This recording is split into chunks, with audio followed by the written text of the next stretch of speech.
You've seen them. The red coats, the towering black bearskin hats, perfect formation, not a single step out of line. It looks almost theatrical. But here's the part most people miss.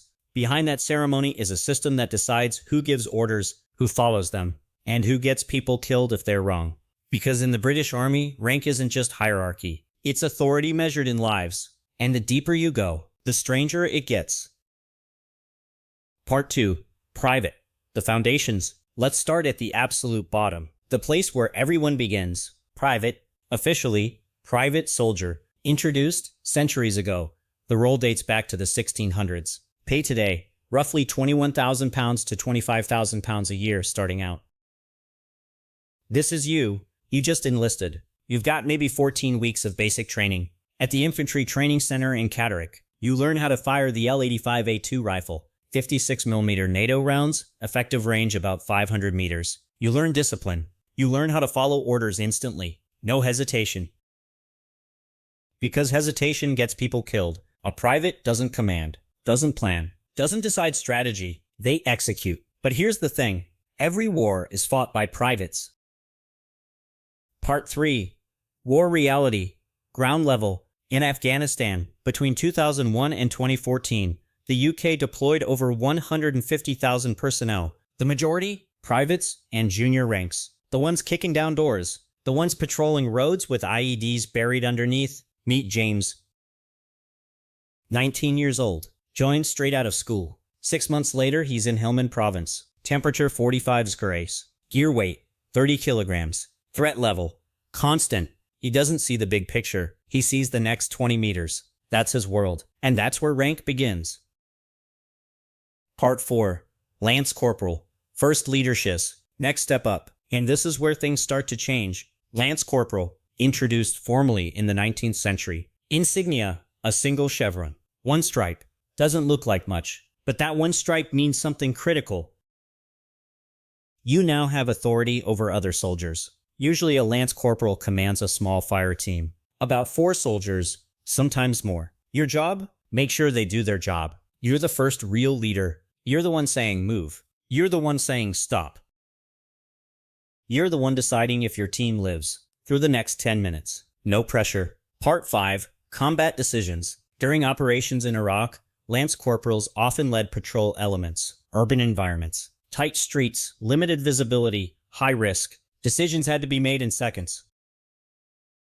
Left or right, kick the door, or wait. James, our private, now imagine him 2 years later, promoted. He's got that single chevron. Now 4 younger soldiers are looking at him, waiting for orders. He feels it. That weight. Part 6, Corporal, backbone of the Army. Now we move into one of the most respected ranks. Corporal. 2 chevrons. This is where leadership becomes real. Corporals are section commanders. A section is typically 8 soldiers. That's an entire combat unit. 8 people. 8 rifles. 1 leader. The corporal is responsible for everything. Movement, positioning, fire control. They decide how the section fights. And here's the wild part. Most combat decisions at ground level are made by corporals, not generals. Not politicians. Corporals. That's why they're called the backbone of the army. Part 7. Sergeant. Experience matters. Sergeant. 3 chevrons. Now we're moving into experience. A sergeant isn't just a fighter. They're a manager, a trainer, a mentor. They assist in commanding a platoon, around 30 soldiers. Alongside a lieutenant. The lieutenant might be 23, fresh out of Sandhurst, smart, educated, but inexperienced. The sergeant, 10 to 15 years in service, multiple deployments, seen things, real things. Part 8. Authority versus experience. So when the lieutenant says, "We'll go this way," the sergeant might quietly say, "Sir, maybe not." And that moment, that's where experience saves lives. Meet Sarah, 32, sergeant. Served in both Iraq and Afghanistan. She knows the sound of incoming mortar fire. She knows when a village feels off. She doesn't panic, because she's been here before. Part 9. Warrant officers. Disciplined. Now things get interesting. Staff sergeant, then warrant officer class 2. These aren't just ranks. They're institutions. Insignia, a crown. Simple. Powerful. They enforce standards across entire companies. 100 to 150 soldiers. They are feared. not because they shout, but because they know everything. Part 10. Transition to officers. So far, everything we've talked about, these are the people who actually fight wars. They are the engine, the muscle, the reality of combat. But here's where it shifts. Because above this level, it stops being about pulling the trigger and starts being about deciding when it gets pulled. And that changes everything. Part 11. Officers. Power begins, which brings us to the next category. Commissioned officers. These are the decision makers. The planners, responsible for entire operations. And it starts with a simple rank. Second lieutenant, fresh out of Sandhurst. Age, typically 21 to 24. Training, 44 weeks of intense officer training. Leadership, tactics, ethics. Part 12. Final hook, and here's the catch. The moment they graduate, they outrank every NCO we just talked about. Even the ones with 20 years of experience. Yes, really. And that tension, that's where things get very interesting. Because next, we're stepping into a world where authority is given instantly, but respect, that has to be earned. And the gap between those two, that's where mistakes happen. Big ones. Second lieutenant, 1 pip, that's the insignia. Looks small, feels enormous, because now you're in charge, officially, on paper. You outrank sergeants, corporals, even warrant officers, who've been in uniform longer than you've been alive. Let that sink in. But here's the reality. You don't actually lead yet. Not really. You learn to lead. A second lieutenant typically commands a platoon, about 30 soldiers. But in practice, they rely heavily on their platoon sergeant. Remember Sarah, the one with 10 plus years of combat experience? Yeah, she's the safety net, because the second lieutenant might know doctrine, the official way things should work. But war doesn't follow doctrine. War is messy, loud, confusing, and unforgiving. Meet Tom, 22, fresh from Sandhurst. Top third of his class. First deployment, Estonia. Part of NATO's forward presence. He's confident, sharp, knows his tactics. Then it rains. Mud everywhere. Radios glitching. Vehicles stuck. Soldiers tired. And suddenly the textbook doesn't help much. So he turns to his sergeant, quietly. Thoughts? That moment? That's leadership beginning. After about a year or two, that second lieutenant becomes a lieutenant. 2 pips now. Still young, but different, because now they've been tested. Lieutenants continue commanding platoons, but with more independence. They're expected to make decisions without constantly checking with superiors. Range of responsibility, still around 30 soldiers. But the difference is confidence and accountability. During operations in Afghanistan, British lieutenants often led patrols through hostile zones, coordinating with air support, artillery, and intelligence units. That's a lot. For someone in their mid-20s, Tom again, same officer, 2 years later, now a lieutenant. He doesn't ask, what should I do, anymore. He decides, and lives with it. Now we reach a rank that most people recognize instinctively. Captain, 3 pips. This is where things scale up. A captain typically commands a company about 100 to 50 soldiers. That's 3 to 4 platoons. Multiple lieutenants under them. Multiple sergeants. Multiple moving parts.